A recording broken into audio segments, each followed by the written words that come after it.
হয়চক টিয়কৰ কাকজানৰ বাম কুকুৰাচোৱা আৰু যোৰহাটৰ লিচুবাৰীত সমান্তৰালভাৱে সংঘটিত হোৱা দুটা ঘটনাই ইতিমধ্যে সমগ্ৰ ৰাজ্যজুৰি ব্যাপক চাঞ্চল্যৰ সৃষ্টি কৰিছে। এই কথা ক'ব লাগিব যে টিয়কৰ যি বাম কুকুৰাচোৱা এই অঞ্চলত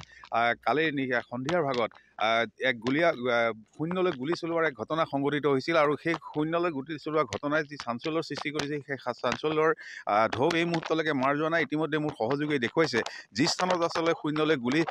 গুলী চলোৱাৰ ঘটনা সংঘটিত হৈছিল সেই সময়ত খালী কাৰ্টিজ কেইটা উদ্ধাৰ কৰিবলৈ সক্ষম হয় আৰক্ষী, যাৰ বাবে কালি নিশা চলোৱা অভিযানৰ ব্যৰ্থ হোৱাৰ পাছত পুনৰ আজি পুৱাৰ পৰা এনেদৰে তেওঁলোকে যি খালী কাৰ্টিজ বিস্ফোৰণৰ সন্ধানত আচলতে মেটেল ডিটেক্টৰৰ সহায়ত এনেদৰে তেওঁলোকে এখন অভিযান অব্যাহত ৰাখিছে। যে এই কথা ক'ব লাগিব যে এই সমগ্ৰ ঘটনাই আচলতে চাঞ্চল্যৰ সৃষ্টি কৰিছে। দুটা কথা হ'ব পাৰে। প্ৰথম কথাটো হ'ল যে যোৰহাটত যিটো সংঘটিত হৈছে ঘটনা, সেই ঘটনাৰ প্ৰায় আগে এই ঘটনা সংঘটিত হৈছিল আৰু এই ঘটনা সংঘটিত কৰি এক সূত্ৰই আমাক জানিবলৈ দিছে যে যোৰহাটৰ ঘটনাটোৰ পৰা যোৰহাটৰ যি উচ্চপদস্থ আৰক্ষী আছে সেই আৰক্ষীৰ সমগ্ৰ বাহিনীটোক এইফালে ব্যস্ত ৰাখি কাকজান অঞ্চলত ব্যস্ত ৰাখি তাত বোমা বিস্ফোৰণ ঘটোৱাৰ এটা কৌশল হ'ব পাৰে। আৰু কিন্তু একাংশ গাঁওবাসীয়ে কিন্তু ইতিমধ্যে কালিৰ ভাষ্য প্ৰদান কৰিছিল যে এই অঞ্চলত ড্ৰাগছৰ অবাধ প্ৰচলন চলি আছে আৰু এই ড্ৰাগছৰ অবাধ প্ৰচলনত কিন্তু আৰক্ষীয়ে এই প্ৰচলন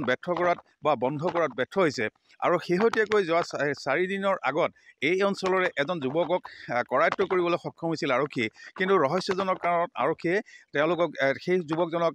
মুকলি কৰি দিলে আৰু মুকলি কৰা দিয়াৰ পিছতে তেওঁ ৰাজহুৱাকৈ বা মুকলিকৈ তেওঁ ঘোষণা কৰিছিল বা মৃত্যুৰ ভাবুকি প্ৰদান কৰিম বুলি তেওঁ মৃত্যুৰ ভাবুকি প্ৰদান কৰিছিল, যিসকলে তেওঁৰ বিৰুদ্ধে আৰক্ষীক অৱগত কৰিছিল বুলি তেওঁ সন্দেহ কৰিছিল। আৰু এই ঘটনাৰ পাছতে কালিৰ যি